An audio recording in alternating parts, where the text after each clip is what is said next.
What's going on, everybody? Welcome to the Cerebral Edge Show, where we make you 1% better every day. And with me today, I have my good friend, Dr. Grove Higgins. That's because I always like to get a little help from my friends to be 1% better, because great coaches, have great friends, have great thinkers come by their side. And right now, what I really have a good question for Dr. Higgins is, what really drives a person to get better or lose weight or get jacked and tan / performance? Ooh, gosh, that's a broad subject right there. Right? Maybe I can add 1% to that. We'll see. Add just a little bit. Right, yeah. Well, I'm if you've ever listened to the broadcast before, you know I'm a chiropractor and a strength and conditioning coach, and I've been in this game for 30 years now. It seems way too long and whatnot, and there's a lot to performance. There's a lot to healthcare that I love to share with people. You and I have been talking about, how does spirituality play into this? Because we all know that, people come to us with bodies, obviously, because they got a problem with it, right? What helps them get beyond their problems, right? And get that next level of performance and everything. And that's where the whole idea of spirituality starts coming into play. So I'd love to talk about that. Yeah, absolutely. I mean, we pretty much had a whole podcast before we started the podcast on spirituality and really what drives a person to get better. Because what I've noticed with my people is that the more they're willing and want to get better, those are the ones that get better versus the one that just kind of say they do, right? And then all of a sudden you notice you're working with them for 1, 2, 3 weeks, and it's still kind of the same thing, right? Even though you know the drills you're giving them are working really well, you can see the results in their physicality. Maybe their gait changes. Maybe you look how they're moving. They're a little better, but they're still kind of stuck, right? Yeah. So with those people that have more of a positive attitude is what we've really found is they're a lot better with that spirituality piece. So go ahead and riff on that a little bit. So, back in the 90s when I first started working, I was working in acute care physical therapy. So these are individuals that had strokes and other neurological injuries. So mostly older individuals, right? And one of the sucky parts about, unfortunately, of getting old and having things like that happen is that your life starts to change very rapidly. You get an injury, you just need time and a little bit of physical therapy, you're going to be back, and you've got time, right? These guys don't have as much time, and unfortunately, when it comes to things like stroke, it can be devastating, life-changing, and everything. But even as a teenager into my 20s, working in physical therapy, I saw a huge difference between those that got better and got back to their lives, or at least close to where they were, and those that unfortunately had to go to a nursing home, were in permanent care. They had their house sold off, their pets sold, and things like that, because they just could not get better. And that big thing was their motivation, their drive, and that made a huge difference in how they performed in their therapies and what they got out of them, and how quickly they got out of the hospital, away from our area of the hospital. And I saw this actually in my grandfather back in the early 90s, before he passed away at 96. He was an immigrant from Sicily, and so he left a whole life behind. In 1918, he moved to the United States, left a whole life behind, went through the Great Depression, went through 2 world wars, watched a farmhouse burn down with all of his belongings in it, starting over, a million things, and his wife dying in the 70s and everything. Oh my gosh. At 96, he was still walking every day, playing cards with his friends, just a really vital guy, and he still had more salt and pepper in his hair than guys I know in their 40s. Wow. Right? And I asked him one time, I said, "Grandpa, what keeps you so young?" And he goes, "I had a happy, happy life." Now, with all the tragedy that he's seen in his life and everything, he could have easily identified himself with what he survived. He went right to, "I've had a happy, happy life," right? And I started seeing that in those patients. Right. The same ones, the attitude of, "Hey, this happened to me, but I've had a really happy life and I want to get back to it." Changes everything. From our interactions as therapists and doctors and trainers with them to what they get out of our interactions. And still to this day, I can say very confidently that's exactly how it is with all of my patients, whether they're a world-class athlete or they're a stay-at-home mom that just has back pain. And I will touch on that just a little bit about your grandpa a little bit there, right? So going through all that adversity, all that tragedy, all that trial and triumph, right? And to still be able to go, I still have more to go. I still have a happy life to live. I noticed the same thing with another client of mine who's 85, right? Lost his wife, right? Normally those people only live a couple more years and they're done. He wants to sing. He wants to play piano. He wants to be physically active. Came out of a really bad state from the hospital that I had to train him back again after he was with me for a while, and just had a huge setback to where he couldn't walk up the stairs. Now he did 7 bridges like last week. And I'm just going, man, what really drives this dude, man? Because he came to me and he goes, he sat down across me and he's talking about all the things he went through and how his wife has passed. He says, I got rid of the TV out of my house. And I said, well, that's strange for an elderly person to do, right? Because elderly people, that's what they do. They watch Matlock. So he goes, I've only got so much time left, and I don't want to screw it up. Right. And I was like, and that just hit like a sable round to the chest, right? Boom. Those that don't know what a sable round is, I'm a tanker, and that's a that's a projectile from the tank. So it hit me pretty hard, right? And I'm just like, that's what really separates the people that want to get out of pain and want to perform better versus the people that get stuck, I think. Yeah, most definitely. And that's where I think that we need to get really specific. It's kind of like with what you and I do. If somebody comes in and they need to get their knee better, we got to be very targeted with what we're trying to do for that person, right? We select our tools, and we do assessments and things like that that allow us to get to the goal very specifically. And you can get to that goal inefficiently by not being very specific with what you do and by accident, right? And you give things time and they'll stop hurting and such like that. But it's not efficient, and it usually leads to an incomplete healing, right?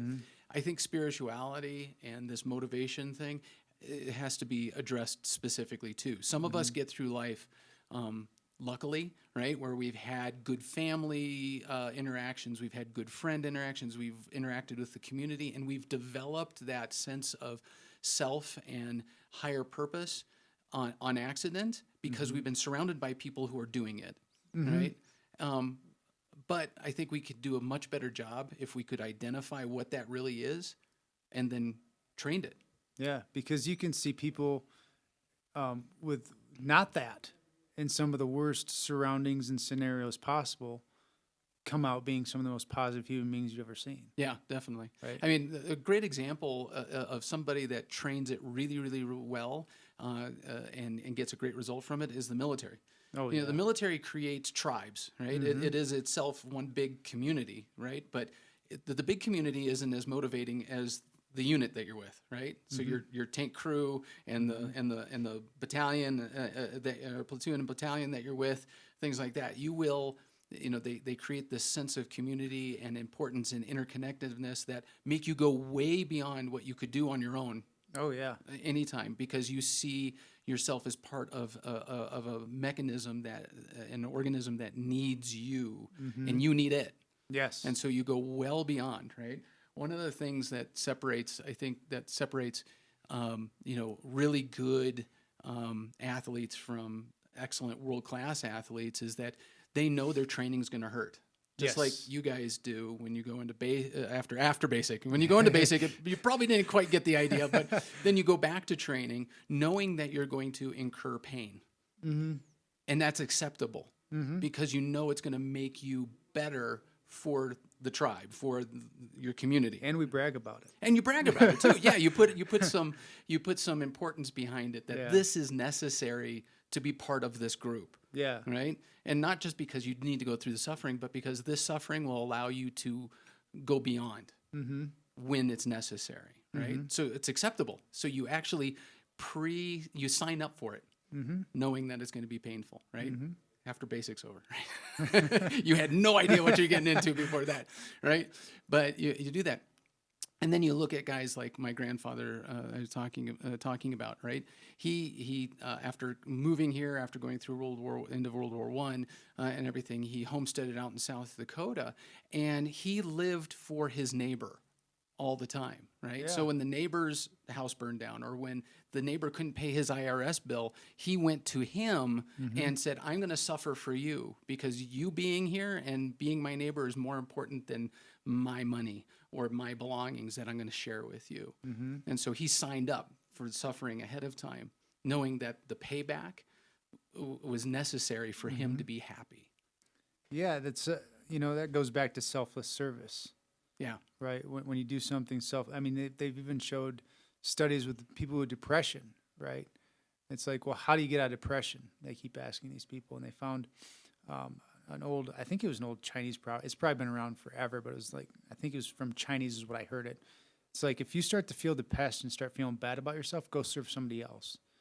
Because there's no way that depression and service can coincide at the same time. Yeah. Isn't that such a different way to look at it? Yeah, most definitely. And it's not it's not an instantaneous feel good, right? It's not like you did that class and you come out feeling, oh, that was wonderful, I can't wait to do it again, or anything like that. It was work. It was hard, and the payback comes later, and you feel it and you see it in your life. You don't see it right now, and sometimes you do, and that's a great payback. Yeah. But so sometimes that result you do, you get done with something and you feel good now, but that idea that you're investing into the future, right? That the result is coming, right? That the work that I'm doing now, the sacrifice that I'm doing now is accumulating to something into the future. That's what brings me happiness, right? And eventually I'll see it, and hopefully I'll feel it too. Yeah, I experienced that with my son when I took him to the this grocery store that helps those that are homeless and less financially stable, and gives them free groceries and stuff like that. So I took him, and that day he was kind of in a funk, right? And he was kind of like wasn't feeling it, And also going there, he's just like, oh, I've got to go do this. This is terrible, normal 12-year-old stuff. So we get there. But you know what, man, after we started helping, and after he saw the gratification on those people's faces and the thankfulness that they had, and, it really put a light, and he's like, can we do that again? Can we go back next week, right? Because it gave him such a high, right? Because you help somebody else, which I think is supposed to happen. Yeah. You're supposed to feel good after you help somebody. Yeah. And that's why I think that proverb of depression and happiness can't coincide in the same body, Yeah, no, I agree. And you go back to our conversation with Wes Barnett and Morgan Flaherty. Such a great conversation It was a great, and you've got two guys at very different stages in their lives, right? Wes already retired out of his sport. Morgan still chasing the gold, right? And everything like that. And they showed up every single day. They made sacrifices, gave up stuff, woke up early, went through the pain of training with no real payback outside of the knowledge that they're going someplace, right? That they were building towards that end, and that was their payback now, with the hope that it's going to be bigger. Wes, he never made the gold in the Olympics, but boy, he made a lot of other great contributions to the sport, and he went to a lot of places and everything. Morgan is still in the middle of chasing that, and yet they still show up even through disappointment and through suffering and such like that. But that spirit, that allows you to transcend all of that and to make the investment, knowing it's going to hurt today, but knowing that it's going to make everything worth it in the end. Yeah, absolutely. And that's that's why me and Dr. Wood, we kind of joke around and we go, man, I wish I could just work on Olympic athletes sometimes, because they just want to get better. Right? Yeah. They just want it so bad that they are willing to eat dirt if it's going to make them better. Right. Yeah. And so that spirit. So if somebody doesn't have that spirit, how do they build that up? So I think it's really important to look at everything has to be looked at holistically, because we're not just a spirit, we're not just a body and things like that, right? So if we look at at least our understanding from the Western perspective of what that looks like, right? There's the body, obviously, what that is.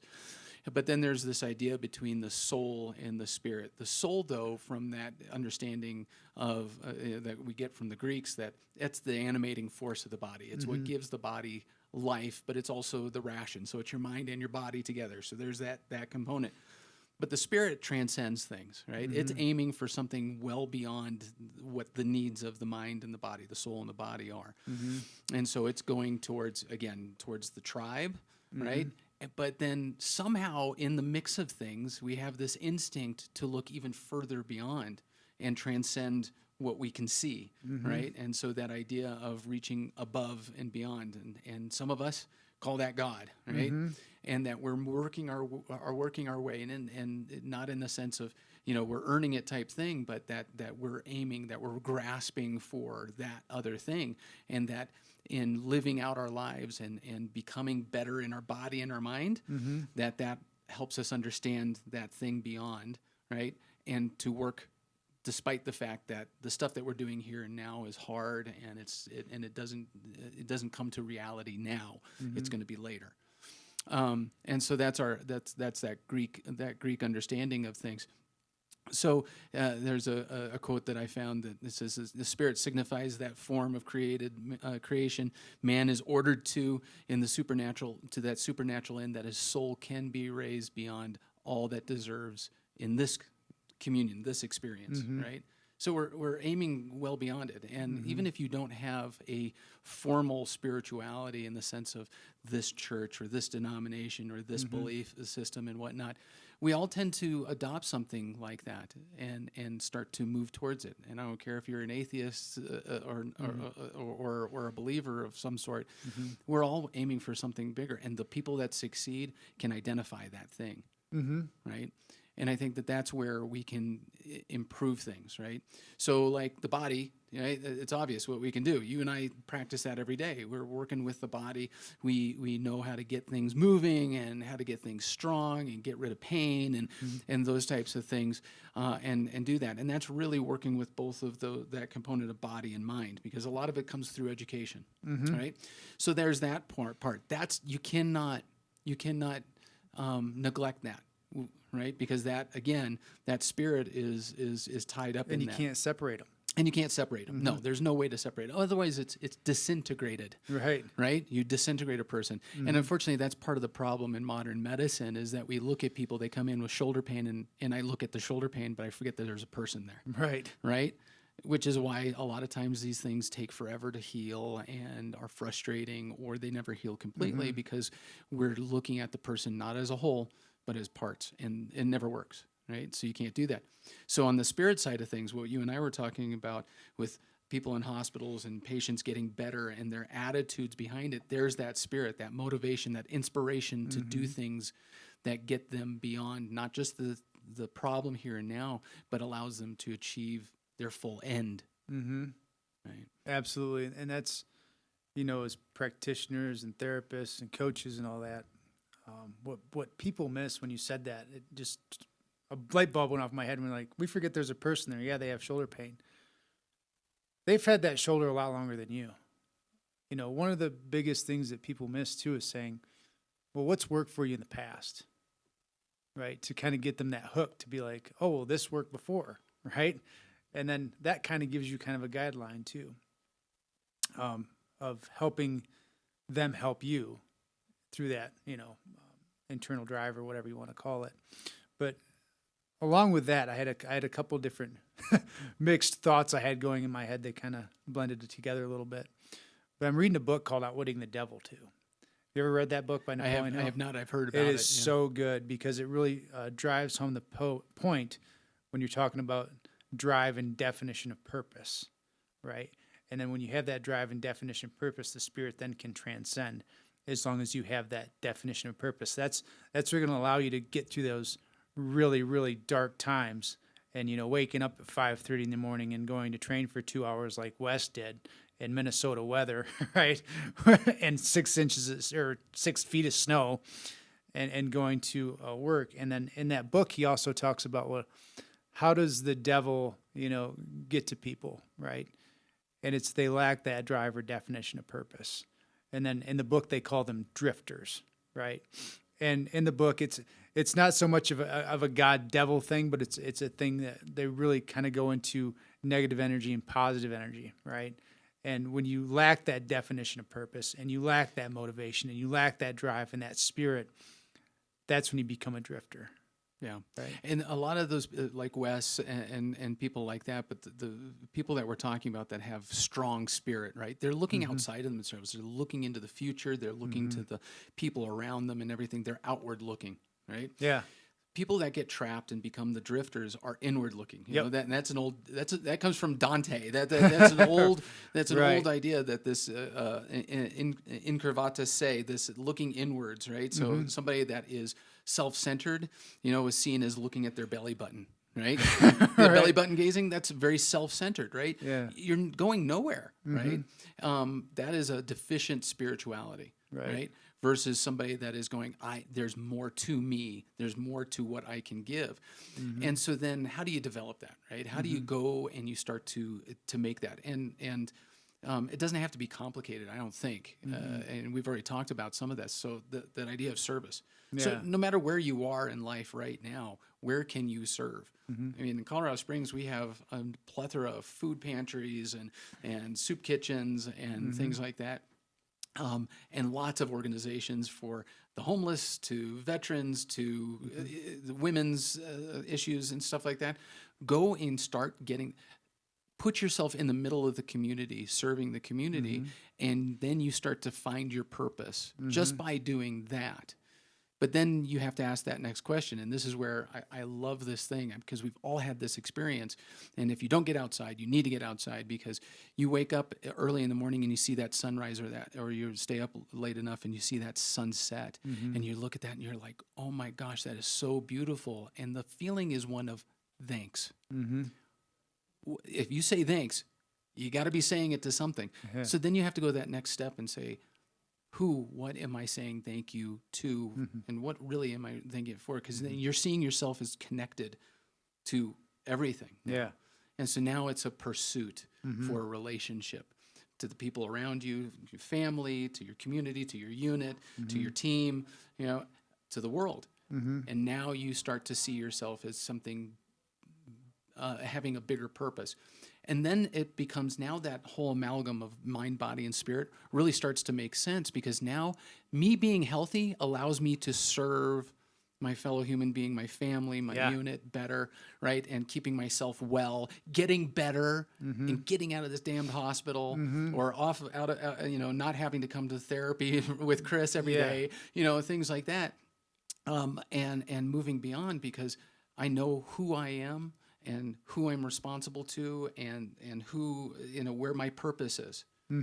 That's the spirituality that you need to find. And if you don't have that, and if you're only looking inwards because I need to feel good and I need to fulfill myself and such, you're never going to get very far or anywhere. You're going to stay in the basement and eat crappy food and not take care of yourself. And eventually somebody's going to take care of you.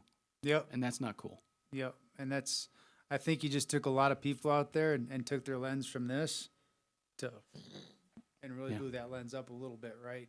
Because now you're really looking at, okay, am I going to the gym for myself, or am I going at it for other people, in service to other people? And that's what I really look at it too, is I want to be able to get off the toilet when I'm 90, right? Amen. I want to be able to deadlift, 315 pounds when I'm 80 years old, right? And have that be more of the norm versus just the exception, right? Yeah. I mean, obviously there's some, conditions and things like that prevent people from doing that. But if you have a well-functioning, able body. Yeah. So if you don't have that view, then unfortunately you're going to find yourself in the basement eating Cheetos and not working out and not taking care of yourself. And eventually somebody else is going to be taking care of you. Yeah, I think you just took a lot of people out there and took their lens from here, right? That focused, self-centered lens to boom, here. Because now you're saying, am I taking care of myself for me or for other people? And when you have that pull to take care of other people, you're more likely to do it, right? You're more likely to have that driving factor to go, you know what? I'm going to go to the gym today, or I'm going to do a walk today, or whatever it is. There's a little factor for yourself, right? Because you get those endorphins and stuff running. But it's like, I don't want anybody else wiping my butt when I'm on the toilet, when I'm 80, right? Right. Like I was at the gym the other day and I was going through just a hard leg workout, right? Squatting. And I was sitting there going, man, my legs suck right now. And then I look over and there's this quadriplegic in there lifting. And that kind of shifted my mindset from going, wow, I don't have to work out. I get to work out. Yeah. I get to have this body. I get to go to the gym. Because a lot of people, like a lot of times on vacations, people ask me, they'll go, well, why do you have to go to the gym? I'm like, I don't have to. I get to. Right? It's a gift. It's a gift to be able to do that. And not a lot of people think that way. So when you're looking at that and looking at spirit and how to build it, what are some ways that you generally will try to do that? Well, I think the simplest place for anybody to start is do the service thing, like we've already talked about. You know, Service. find some place that you can plug yourself into your community, whether that be a small community, it might be at your school if you're going to school, or within work and you've got a United Way thing going on, right, where you can donate to or whatnot. But be physical in your actions as well. I think that's really important. And you know, again, around Colorado Springs here, we've got lots of opportunities, from soup kitchens to church ministries to outreaches in lots of different places, and it can be faith-based. It doesn't have to be, but at the same time, you know, to find something, get yourself involved, and that's important. But then find a community to plug yourself into. Right? It's easy if you've got a family. That's your immediate tribe. That's your first tribe, right? And you need to be servicing those individuals, and they need to be, and reflexively, they're going to be feeding you. But also look broader, right? So you know, in the military, it's easy. You're part of that, and they create that environment. It might be your gym. It might be other places where there's collection of like-minded people that you want to serve and that you want to become like. And then if you really want to take it to that next stage, right, you find that community that shares that same philosophy and is trying to transcend as well, right? So this is where things like churches and faith communities really become important in development of good spirituality, because they're trying to go and they're going to pull you along with them. They're going to pull things out of you can't do on yourself, for yourself. And then lastly, because again, we work one-on-one with people, this idea of having a coach, right, or a trainer, or a doctor, that works with you. If you're not getting the result that you want out of your body in your training or out of your body in your rehabilitation, maybe the thing that you're missing isn't the mind and the body part of it. Those are working fine. Maybe it's because that spirit that wraps the whole thing up and allows you to look beyond and have purpose beyond the here and the now, and why you're in that doctor's office or therapist's training room. Maybe you need to be working on that. So you need to find yourself a spiritual mentor, a spiritual coach. Sometimes, like you, I know you're a man of faith, and you're willing to have those discussions with people, and those discussions sometimes are the turning point in your relationship with a patient, and help them get better, because that's the deficiency, and that's what's holding them back. And otherwise, there are people that's what they do for a living, pastors, right, and people like that, spiritual directors and such. Find those people in your life that can help teach you what is missing and teach you the skills, because it is still a skill, right? So service, community, and then find yourself a spiritual mentor or coach. There you go. And that's what I always say. Great coaches have great coaches, right? That's why it's so important. So there you go. That's how you build your spirit, right? To get yourself better. Selfless service, community, and get a coach. He's Dr. Higgins. This is Coach Chris. Stay strong.